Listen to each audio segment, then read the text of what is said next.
Hello everyone. आज हम maximum, मैक्सिमैक्स और लैप्लेस इन तीन डिसीजन मेकिंग अप्रोचेस को डिस्कस करेंगे। देखेंगे ये कैलकुलेट कैसे होते हैं और इनमें बेस्ट कोर्स ऑफ एक्शन किस तरीके से सेलेक्ट किया जाता है। तो हमारे पास ये तीन टेबल्स हैं इन तीनों वैल्यूज़ को कैलकुलेट करने के लिए। इसमें हमेशा से याद रखिए कि कोर्स ऑफ एक्शन मेंशनड होता है। अभी यहाँ पर मैंने तीन मेंशन किए हुए हैं, चार भी हो सकते हैं, ज़्यादा भी हो सकते हैं। और स्टेट ऑफ नेचर के कुछ आउटकम्स लिखे होते हैं। हमेशा से जब आप कोई असाइनमेंट देखेंगे या फिर कोई एग्जाम्पल जब आपको समझाई जा रही होगी तो इसमें ये दो वैल्यूज़ मस्ट होती हैं। ठीक है, तो ये गिवन होंगी। हमने जो कैलकुलेशन वाला पार्ट करना है वो ये येलो हाईलाइटेड पोर्शन का है। ठीक है, जिससे आपको इस सोल्यूशन की समझ आएगी। स्टार्ट करते हैं पहले मैक्सिमम से। मैक्सिमम को अगर आप देखें तो मैंने इनको दो डिफरेंट फ़ॉन्ट कलर्स में डिस्ट्रीब्यूट किया हुआ है। वो इसलिए कि जो इसका जो लास्ट तीन लेटर्स हैं मिन, ये मिनिमम को रिप्रेजेंट करते हैं। इसमें हमने करना ये कि पहले मिनिमम वैल्यूज़ जो है आइडेंटिफाई करनी है। ठीक है, तो उसका मैंने एक अलग से कॉलम बना लिया है। मिनिमम वैल्यूज़ किन की आइडेंटिफाई करनी है? इन कोर्स ऑफ एक्शन के अगेंस्ट। ठीक है, इन रोज के अगेंस्ट। ठीक है, तो स्टार्ट करते हैं। पहले देखना है कि इन वैल्यूज़ में से कौन सी मिनिमम वैल्यू है। एक तरीका तो ये है कि मैं देखते साथ ही खुद से एसेस करूं, देखूं कि 40,000 में से कौन सी वैल्यू कम है। तो तीनों ही 40,000 है तो उसमें से 40,000 आ जाएगी। यहाँ पे कम वैल्यू मुझे जो है वो 28,000 लग रही है तो उसको पिक कर लूँ। यहाँ पर मुझे -8,000 लग रही है तो मैं पिक कर लूँ। लेकिन एक क्विक मेथड भी है जिसमें मिस्टेक्स होने के चांसेस नहीं है और आपको ज़्यादा जो है वो जहन पे जोर नहीं डालना पड़ता। तो उस फॉर्मूला को यूज़ करते हैं। फॉर्मूला है एक्सेल का इज इक्वल टू MIN। ठीक है, ये मिनिमम वैल्यूज़ सेलेक्ट करने के लिए यूज़ होता है। मैंने फार्मूला यूज़ करते हुए ये वैल्यू सेलेक्ट की, इसने मुझे पिक करके दे दिया। मैं चाहता हूँ कि इन तीनों के अगेंस्ट कैलकुलेशन हो तो ये ऑटोमेटिकली होगी। ठीक है, इतनी जल्दी से फिर ये काम कर लेता है फार्मूला। तो हमने मैक्सिमम का मिनिमम वैल्यू तो कैलकुलेट कर ली। ठीक है, अब हमने करना ये है कि ये जो मिनिमम वैल्यू आ गई इसमें से मैक्सी जो मैक्सिमम को रिप्रेजेंट कर रहा है, इन मिनिमम वैल्यूज़ में से जो सबसे मैक्सिमम वैल्यू है उसको पिक करना है। ठीक है, तो मैक्सिमम वैल्यू पिक करने के लिए एक्सेल में एक और फार्मूला है इज इक्वल टू मैक्स का। ठीक है, आपने उन वैल्यूज़ जो तीन मिनिमम आई हैं उनमें से मैक्सिमम वैल्यू निकालनी है। तो वो आ गई 40,000। वैसे अगर हम खुद से भी एसेस करते तो इनमें से सबसे बड़ी वैल्यू कौन सी है? 40,000 है, तो वो सिस्टम ने भी ऑटोमेटिकली पिक कर ली।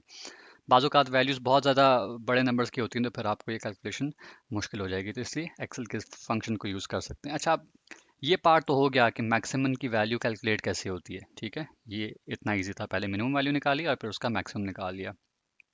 अब मैंने ये देखना है कि इस मैक्सिमम में बेस्ट कोर्स ऑफ एक्शन कौन सा होगा, A1 है, A2 है, A3 है। ठीक है, तो इसका एक थंब रूल है। थंब रूल ये है कि आपके पास जो मैक्सिमम की वैल्यू आई है, ठीक है, उसको आपने देखना है कि यही वैल्यू और मिनिमम में कहाँ एग्जिस्ट कर रही है।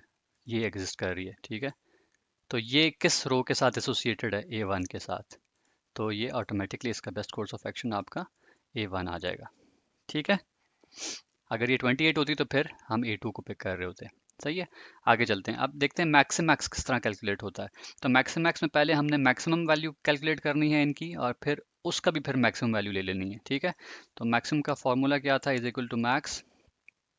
मैंने वैल्यूज़ सेलेक्ट की जिनके अगेंस्ट मैंने मैक्सिमम वैल्यू पिक करनी है। मैक्सिमम वैल्यू पिक हो गई और फिर मैक्सिमम वैल्यूज़ जो आई उसका भी फिर मैंने एक बार मैक्सिमम ले लेना है कि इन तीनों में से मैक्सिमम कौन सा। अगर आप खुद से करना चाहें तो देख सकते हैं इनमें से कौन सी बड़ी वैल्यू थी। 64,000 थी, वो आ गई। इनमें मैक्सिमम कौन सी थी? 40,000 थी। इनमें मैक्सिमम कौन सी थी? 48,000। इनमें मैक्सिमम कौन सी थी? 64,000। ठीक है, तो मैक्सिमैक्स की वैल्यू अगेन हमारे पास आ गई। अब हमने देखना है इसमें बेस्ट कोर्स ऑफ एक्शन किस तरीके से होगा। ये देखना है कि ये वैल्यू कहाँ एग्जिस्ट करती है। ये वैल्यू यहाँ पर है। ये वैल्यू किस रो के साथ एसोसिएटेड है? A3 के साथ। तो इसका आंसर क्या आ जाएगा? A3। ये इतना सिंपल है। ठीक है, लाप्लास ये थोड़ा डिफरेंट है। मतलब इसमें मैक्सिमम मिनिमम में थोड़ा सा आपको फ़र्क करना होगा। लाप्लास में ये होता है कि पहले आपने एवरेज निकालनी है वैल्यूज़ की। जहाँ पर हम पहले मैक्सिमम और मिनिमम वैल्यू निकाल रहे थे वहाँ पर हमने एवरेज निकालनी है। एवरेज का अपना फॉर्मूला है एक्सेल का, इज इक्वल टू एवरेज। मैंने वैल्यू सेलेक्ट की, मेरे पास एक एवरेज वैल्यू आ गई। तीनों रोज के अगेंस्ट एवरेज वैल्यू आ गई। अच्छा, लाप्लास ये कहते हैं जो आपके पास एवरेज वैल्यूज आ गई हैं उसकी में से आपने मैक्सिमम वैल्यू पिक करनी है। ठीक है, तो मैं इसमें से मैक्सिमम वैल्यू पिक करने के लिए ये फार्मूला एंटर कर रहा हूँ और ये इसकी मैक्सिमम वैल्यू आ गई। अगेन बड़ा सिंपल मेथड है। देखना है कि ये कहाँ पर एग्जिस्ट करता है। ये यहाँ पर एग्जिस्ट करता था, ये नंबर किस रो के साथ एसोसिएटेड है, A2 के साथ।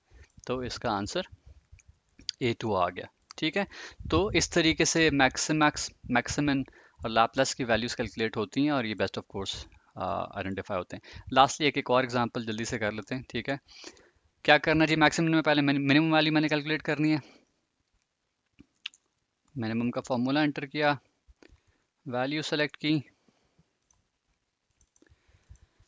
फिर इसमें से मैक्सिमम वैल्यू पिक करनी जो मेरे पास मिनिमम वैल्यूज आई हैं, ये भी कर लिया। अच्छा, अब यहाँ पे एक इंटरेस्टिंग सिनेरियो आ गया। मैंने क्या कहा था कि देखना है कि ज़ीरो कहाँ पे आ रहा है। अब यहाँ पर ज़ीरो आ रहा है, वही वैल्यू कहाँ पे आ रही है, ये वैल्यू अब दो जगहों पे आ रही है। ठीक है, तो अगर दो जगहों पे आ रही है तो आपने दोनों कोर्स ऑफ एक्शन पिक करने हैं।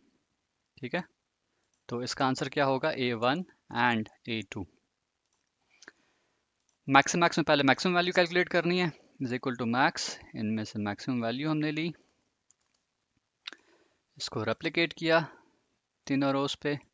मैक्सिमम की मैक्सिमम वैल्यू लेनी है, तो फिर बज़ाहिर तो हमें 65 ही नज़र आ रहा है, लेकिन फिर नहीं, सॉरी 80 नज़र आ रहा है, लेकिन फिर भी हम एक बार देख लेते हैं 80 ही आया। अभी 80 कहाँ पे आ रहा है, 80 यहाँ पे आ रहा है। ये किस रो के साथ एसोसिएटेड है, A3 के साथ। तो इसका आंसर आ गया A3। लास्ट में लाप्लास में हमने पहले एवरेज लेना होती है, इज इक्वल टू एवरेज, फिर सब पे रेप्लिकेट किया, और एवरेज का क्या लेना होता है लाप्लास में, फिर मैक्सिमम वैल्यू। 47 बताइए कहाँ पर है, इसमें यहाँ पर है।